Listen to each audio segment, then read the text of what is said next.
Looks good. What's up, guys? Welcome to a quick episode, probably, hopefully. Quick is a relative term.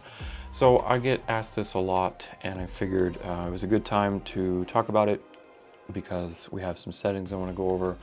Basically, a lot of you guys are asking me if and when and how I use crop mode in my R5, in any of the Canon mirrorless cameras really, but mostly in the R5. And I think a lot of that too came up after I did the birding at 2500 millimeters. That was a pretty fun video, so if you haven't seen that yet and you want to check it out, it was fun for me. But you guys have definitely been asking that, so I want to go over, the first thing I'm going to go over real quick and get this out of the way is the instructional bit. I'm going to show you real quickly how I set up crop mode to be one of the custom buttons. That's going to help out a lot. It's just going to help you switch back and forth a little easier, and it'll make deciding whether or not you want to use it easier too. So I'm going to get that out of the way so you guys can destroy my average view duration and click off once you've gotten the information that you need. So let's just get right into it. Okay, so by default, when you go in here to get to the crop mode, you need to hit your menu, and then it's right there under the first thingy, and you can come in here and select which one you want. So for wildlife, you want that 1.6, and then you have to hit OK, and then we move on. So that's a little bit tedious and unbehooving, so we're going to go over here to the customize buttons, and we're going to go down on the photo side to this button right here, which is DOF. So by default, that is set to DOF. So that's the depth of field preview button, and we want to change that. So we're going to come all the way down here, and there is the cropping aspect ratio. So we're just going to select that. All right, so all that's going to allow us to do is this button right there by my pinky. It's hard to see because of my lighting, but that button right there, that's the DOF button. So now when I got my camera on, I'm out in the wild shooting. Let me turn it around for you so you can see. I'm just going to hit the DOF button, and there it is. So now I can select what I want, and that just makes it a lot easier, a lot faster to, if you want to switch to crop mode, the options there, and hopefully you won't miss as many shots while you're trying to fiddle with finding it in the menus. It's just as simple for me with the way my hands are. I'm either going to hit it with my ring finger or my pinky, and it's super natural once you get used to it, and then switch it right over. 2 clicks, I'm in crop mode. Switch it back, 2 clicks, I'm back into full frame, and that's it. So if you were just here for the instructional bit, there you go. I hope that helps you enjoy your wildlife photos, whether they're cropped or full frame. So I guess I'll address the question as to whether or not, or when and why and how I use crop mode personally. It's something that before the R5 I never did, and I don't really even remember if there was an option to do that with like my 5D4 or my DSLR cameras. I don't remember. My memory's going bye quick, sadly. But nowadays I use the R5 and the R6, and then I have the RP even. And even when I did my last video on the wildlife, the budget wildlife with the RP and the 800, there were a couple of times where I tried to put it in crop mode too, with the RP. It didn't work out so hot, that's just the camera, you know. It wasn't really the best idea to put the RP in crop mode, even though it does have more megapixels than the R6. I just didn't like the way that the images were rendering. But with the R5, I do use crop mode sometimes, and people will say, you know, the argument is, why would you use crop mode when you can just get the full frame and then you can just crop in post? And that's true. I do that most of the time. But the times when I do use crop mode are if something's a little farther away than I want, and again, I harp this so much in all my videos, but if you're here and you're listening, I'm just going to say it again for you. Physics is not your friend when it comes to wildlife photography, when it comes to any kind of photography, but wildlife in particular, because the farther away your subjects are from you, the more distortion of the atmosphere you're shooting through, the more you're dealing with the heat haze and the light and the air quality and thickness and all of that stuff. So using crop mode for me is, I have the same mind frame as using a teleconverter.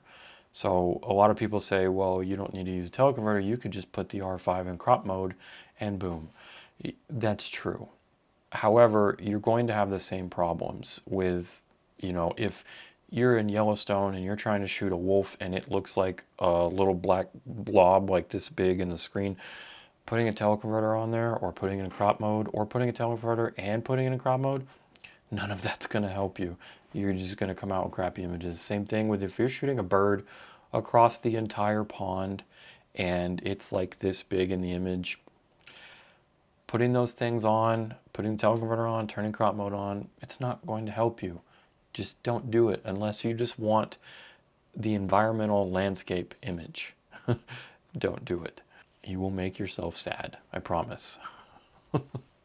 I know this from experience. That being said, so when do I use crop mode? I use crop mode for a couple of things. If the bird is just out of reach, but I know that I'll be able to crop, or that I know that I'm going to need to crop anyways, and if it's a smaller bird and I really want, or a smaller animal, and I really want the autofocus to make sure that it's locking on to the eye or to the head or whatever, then by putting it in crop mode, that's going to help out the autofocus system a little bit because it's going to make it effectively larger in the EVF and the area where it's focusing on. It's going to make that a little easier.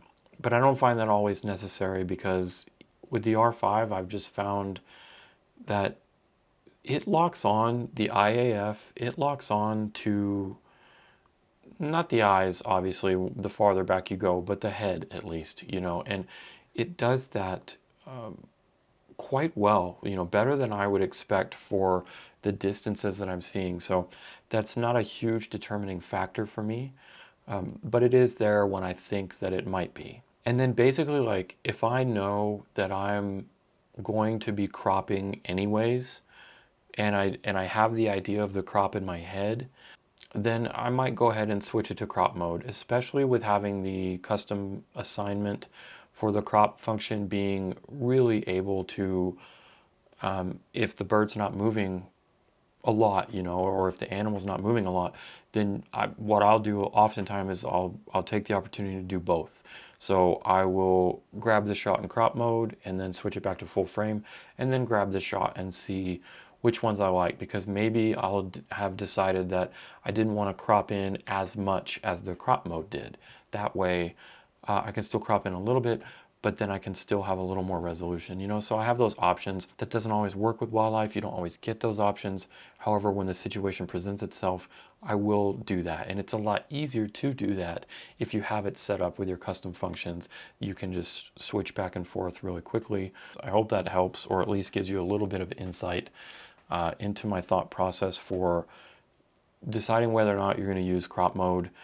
If you know you're going to crop anyway, then the only way it's going to hurt you to use crop mode is if you wanted to move things around a little bit more in the frame. And I think that's people's other biggest argument for just leaving it in full frame and then cropping it in post, because then you have compositional freedom to crop in exactly how you want. Whereas if you use crop mode, then you're going to want to be a little more cognizant of your compositions while you're setting them up, because you don't have as much freedom. That being said, I still will use crop mode on the R5 and then still even crop in a little bit more, because again, if it's holding up good enough for me for Instagram or for my website or for Facebook or whatever, I'm totally cool with that. And if I need to crop in just a tad bit more, even from crop mode, for compositional sake really, then I'm going to do it, especially as long as I know that I've nailed focus and I have good light and all of that stuff. If the image is solid, then I'll crop in a little bit more. And then if I really, really need to as a last resort, maybe I'll do the upscaling in Photoshop with the fancy, you know, gigapixel resolution, upscaling techniques and all that. I mean, there's ways to get a little more sharpness out of your image, but most of the time for me, that's just not necessary. All right, so that's it. That was my rant. That was, if you're still here, hopefully that helped you with the instructions, and hopefully that helped you see at least how I think about this kind of stuff. If you have any questions about crop mode or the R5 or the R6 or anything like that, leave those in the comments below and you know I will answer them. Huge thanks to you if you're still here. I really appreciate your support, your views. If you like this stuff and you haven't already, definitely subscribe to the channel. I've got new videos every week, including a lot more wildlife stuff coming up, and check out the rest of my wildlife stuff. Thanks for watching. I'll see you in the next one.